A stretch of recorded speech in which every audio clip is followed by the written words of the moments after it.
नमस्कार, मैं Abhishek Singh Yadav IANA news से और इस वक्त खड़ा हूं जिला फैजाबाद के अंदर। हमारे कार्यालय पे सुबह एक पीड़ित शख्स का आना हुआ। उसने हमें बताया कि जहां एक तरफ वर्तमान सरकार सबके लिए पक्का मकान आवास की योजना चला रही है, वहीं चंद अनुशासनहीन प्रशासनिक अधिकारी अपनी करनी का टीकरा किसी और पे फोड़ रहे हैं। नगर निगम लिमिटेड लखनऊ से एक सरकारी पंजीकृत शाखा है, वहां का यह मामला है। आखिर क्या हुआ कि एक गरीब व्यक्ति अपने घर से बेघर होने पर तैयार हो गया? आखिर ऐसा क्या हुआ कि सरकार की गलती की खमेजा उसे भुगतना पड़ रहा है? क्यों उससे 25,000 रुपए किसी और के नाम से जमा करा दिए गए?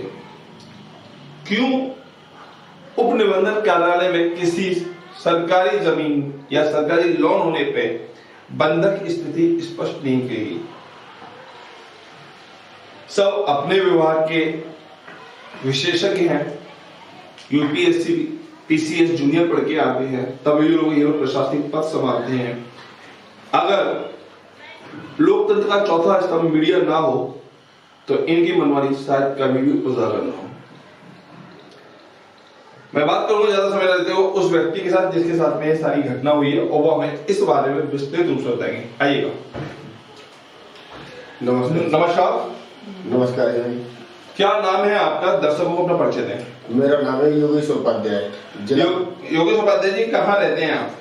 महादेव नगर गली नंबर 4/1 में रहता हूँ, फिरोजाबाद।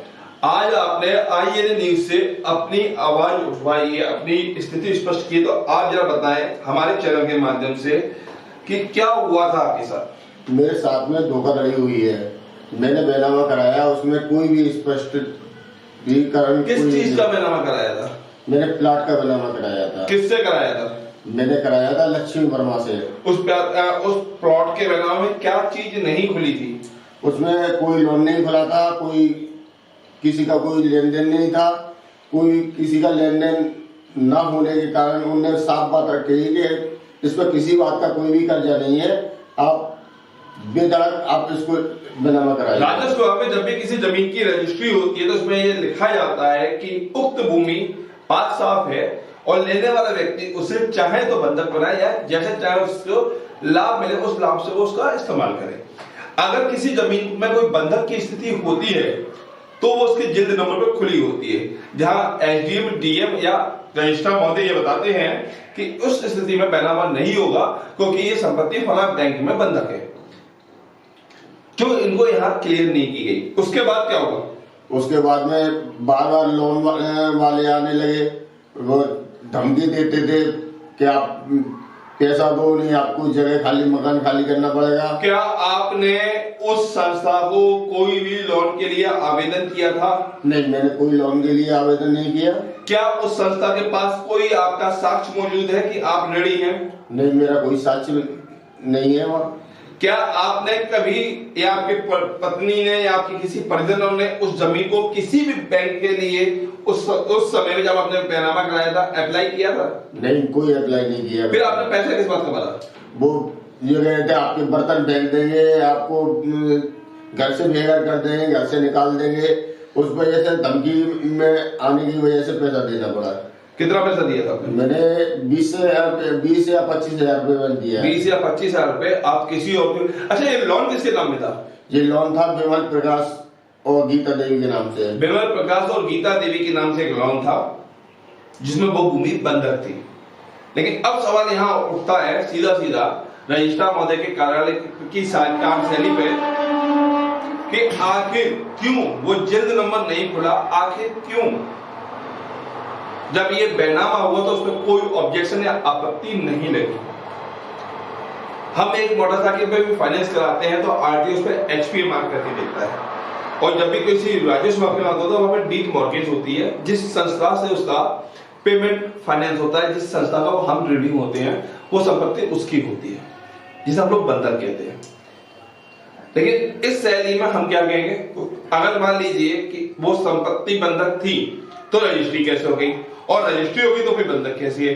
जब आपका योगेश उपाध्याय ने कोई पेमेंट लिया नहीं तो वह आरोपी कैसे हो गए? और अगर वो आरोपी है, उन्होंने पेमेंट लिया है, तो अपने साक्ष्य प्रस्तुत करें। कहीं ना कहीं ये किसी न किसी स्थानीय कर्मचारी की अनुशासनहीनता है, जो वर्तमान सरकार की कार्यशैली पे न सिर्फ सवालिया निशान लगा रही है, बल्कि उसके नाम को भी खराब कर रही है। मेरे चैनल के माध्यम से मैं शासन प्रशासन के सभी अधिकारियों से ये अनुरोध करूंगा कि ऐसे अधिकारियों के खिलाफ सख्त से सख्त कार्रवाई की जाए। वहीं आम आदमी को, जो बीजेपी की वर्तमान सत्ता की धारी है, उसके नाम पे जो विश्वास आया उसे कायम रखा जाए। मुकेश जी, मैं आपको एक बार योगेश उपाध्याय, माफी चाहूंगा जी, मैं आपको नाम से ये स्पष्ट कर दूं कि मेरे चैनल के माध्यम से कई लोगों ने अपनी समस्या का समाधान किया है। INA एक विश्वसनीय नाम है, लोगों की आवाज उठाने के लिए, लोगों का दर्द बांटने के लिए हम दिखाते हैं शासन प्रशासन को सच का आईना। खबर पल पल की, खबर हल पल की, जो बात जैसी है आप निश्चित रहिए, आपके साथ पूर्ण न्याय होगा, क्योंकि संविधान किसी का नहीं है और कानून सबके लिए बराबर है। जो भी आरोपी होंगे उनके खिलाफ कार्रवाई होगी। कोई और भय, कोई और दिक्कत हो तो आप बता सकते हैं। नहीं, और कोई दिक्कत नहीं है। मेरा कर्जा माफ हो गया, मैंने तो लिया नहीं है। आपका कर्जा है ही नहीं है? मैंने तो लिया ही नहीं है ना, मेरे मकान से हट जाए वो, दिक्कत खत्म। निश्चित रहिए, मैं शासन प्रशासन के सभी अधिकारियों पर ध्यान इस ओर केंद्रित करना चाहूंगा। मैं अभिषेक सिंह, INA न्यूज के लिए जिला फैजाबाद से, धन्यवाद।